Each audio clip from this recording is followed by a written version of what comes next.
بسم اللہ الرحمن الرحیم، السلام علیکم ورحمۃ اللہ۔ اسٹیبلشمنٹ کو اس بات کا اندازہ ہو چکا ہے کہ الیکشن کمیشن آف پاکستان کو اس سازش کا حصہ بنا دیا گیا ہے، اور الیکشن کمیشن آف پاکستان کے اوپر دباؤ ڈال کے، الیکشن کمیشن آف پاکستان کو سازش کا حصہ بنا کے، الیکشن کمیشن آف پاکستان کے اوپر پریشر ڈال کے سپریم کورٹ آف پاکستان میں اس فیصلے کے خلاف ریویو پٹیشن کروا دی گئی ہے، جس کے اوپر الیکشن کمیشن آف پاکستان نے پہلے کہا تھا کہ ہم فیصلے کے اوپر عمل درآمد کریں گے، پی ٹی آئی کو مخصوص نشستیں واپس کریں گے، اور آدھا عمل درآمد ہو چکا تھا۔ تو اسٹیبلشمنٹ کو اس سازش کی سمجھ آ گئی ہے، اسٹیبلشمنٹ کو اس سازش کی بھنک پڑ گئی ہے، اور اسٹیبلشمنٹ کو اس چیز کا اندازہ ہو چکا ہے کہ یہ سازش راتوں رات کی گئی ہے، جس کی وجہ سے پورا کا پورا نظام جو ہے وہ اسٹیک کے اوپر لگ چکا ہے۔ اب نظام کے اوپر خطرات کے بادل منڈرانا شروع ہو گئے ہیں، اور یہ بڑا خطرناک اور خوفناک سٹیج آ گیا ہے۔ اب جو ٹائم آ گیا، لمحہ آ گیا، وقت آ گیا، دیکھیں یہ جو الیکشن کمیشن آف پاکستان نے پٹیشن دائر کی سپریم کورٹ کے اندر، اس کی ٹائمنگ بڑی اہم ہے، ٹائمنگ بہت اہم ہے،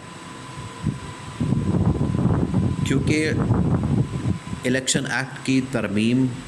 اور قانون سازی کے بعد حکومت تو یہ چاہتی تھی کہ کسی طرح سے اس کے اوپر عمل درآمد روکا جائے،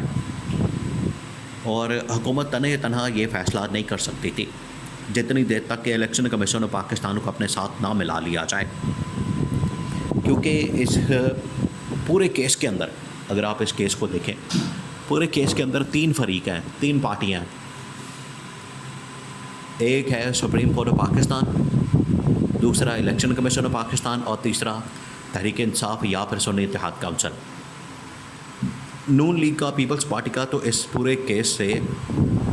مقدمے سے کوئی تعلق ہی نہیں ہے، کیونکہ اگر پرپورشن کی بات کی جائے یا متناسب نمائندگی کے حساب سے سیٹیں دینے کی بات کی جائے، جو کہ اس وقت نون لیگ والے خود تسلیم کرتے ہیں، نون لیگ کے انفارمیشن منسٹر عطا تارڑ جو کہ قانون دان بھی ہیں، وہ خود اس بات کو تسلیم کرتے ہیں کہ متناسب نمائندگی کے مطابق ہی سیٹیں بنتی ہیں، اور سیٹیں اس کے مطابق ملنی چاہیے جو آئین اور قانون کا تقاضا بھی ہے، جو آئین اور قانون کے اندر درج بھی ہے، جو آئین اور قانون کہتا بھی ہے۔ تو یہ فارمولا اور یہ کلیہ ان کے اوپر لاگو نہیں ہوتا، نون لیگ اور پیپلز پارٹی کے اوپر۔ کیا یہ صرف پی ٹی آئی کے اوپر لاگو ہوتا ہے؟ کیا یہ صرف پی ٹی آئی کے متعلق بات کر سکتے ہیں؟ یہ ان کے اوپر بھی لاگو ہوتا ہے، نون لیگ کے اوپر بھی لاگو ہوتا ہے، پیپلز پارٹی کے اوپر بھی لاگو ہوتا ہے۔ اور اسی کلیے اور اسی فارمولے کے مطابق اگر دیکھا جائے تو جو مخصوص نشستیں پی ٹی آئی کی بنتی ہیں وہ ان کو کیسے جا سکتی ہیں؟ سب سے بڑا سوال تو یہ ہے۔ متناسب نمائندگی کے حساب سے سیٹیں دینے کا آئین کے اندر، قانون کے اندر جو طریقہ کار موجود ہے، جو آئین کے اندر اس کی شقیں موجود ہیں، اس کے آرٹیکل موجود ہیں، اس کے مطابق تو یہ حق اور یہ رائٹ، یہ نشستیں پی ٹی آئی کی بنتی ہیں۔ تو یہ منہ اٹھا کے کیوں ان نشستوں کے اوپر نظر جما کے بیٹھے ہیں، ان کے اوپر قبضہ کرنا چاہتے ہیں؟ ویسے بھی یہ جو اس وقت حکومت بنائی گئی ہے شریف خاندان اور زرداری خاندان کی مل ملا کے، وہ چوری شدہ مینڈیٹ کے اوپر بنی ہے، وہ مینڈیٹ کے اوپر ڈاکہ مارا گیا ہے، مینڈیٹ کو چوری کر کے بنایا گیا ہے، اور جو دھاندلی کی شکایات ہیں ان کو آج تک نہیں سنا گیا، دھاندلی کی جو شکایات ہیں ان کے اوپر آج تک سنوائی نہیں ہو سکی۔ الیکشن ٹریبیونل جو اس وقت ان کے سامنے شکایات موجود ہیں، ان کو اپنا کام کرنے دیں، اور ان کے کام کے اندر رکاوٹیں کون ڈالتا ہے؟ حکومت ڈالتی ہے۔ تو اس سے صاف ثابت ہوتا ہے کہ حکومت وقت اصل میں اس سازش کے پیچھے ہے۔ حکومت وقت اس بات سے ڈرتی ہے کہ اگر الیکشن ٹریبیونلز نے اپنا کام کر دیا، 1 مہینہ ہفتہ 10 دن کا یہ ٹوٹل معاملہ نہیں ہے، فارم 47 سامنے آ گئے، اس حکومت کا 2 منٹ نہیں لگنے اور خاتمہ ہو جانا ہے۔ اب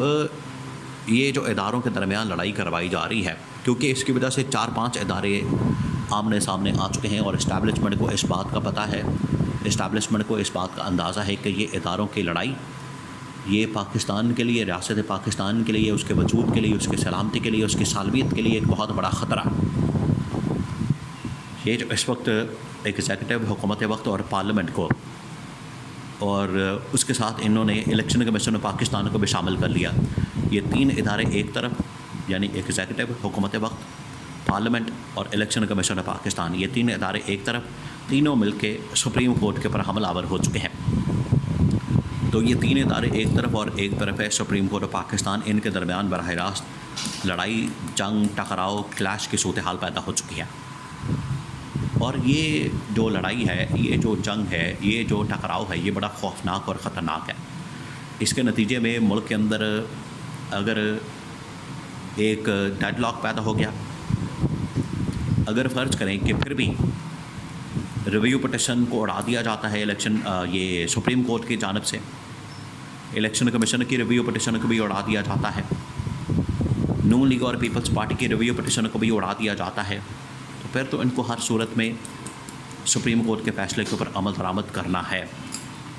کیونکہ اس کے اندر اب چانسز بہت کم ہیں. یہ جو فیصلہ آیا تھا 8-5 کی ریشو سے، اس کے اندر چانسز بہت کم ہے کہ یہ فیصلہ ریورس ہو سکے.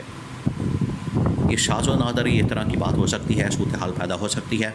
یا سناریو بن سکتا ہے، یا کوئی معجزہ ہو سکتا ہے کہ یہ فیصلہ ریورس ہو جائے. ادروائز بہت مشکل لگتا ہے کہ یہ فیصلہ ریورس ہو. تو اگر فیصلہ ریورس نہیں ہوتا اور یہی فیصلہ رہتا ہے کہ آپ نے پی ٹی آئی، اور ایک تو آپ نے پی ٹی آئی کو ماننا ہے، پی ٹی آئی کے وجود کو تسلیم کرنا ہے،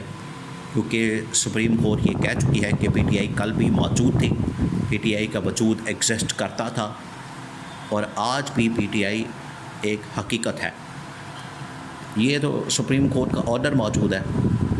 تو پہلے آپ کو پی ٹی آئی کو تسلیم کرنا پڑے گا،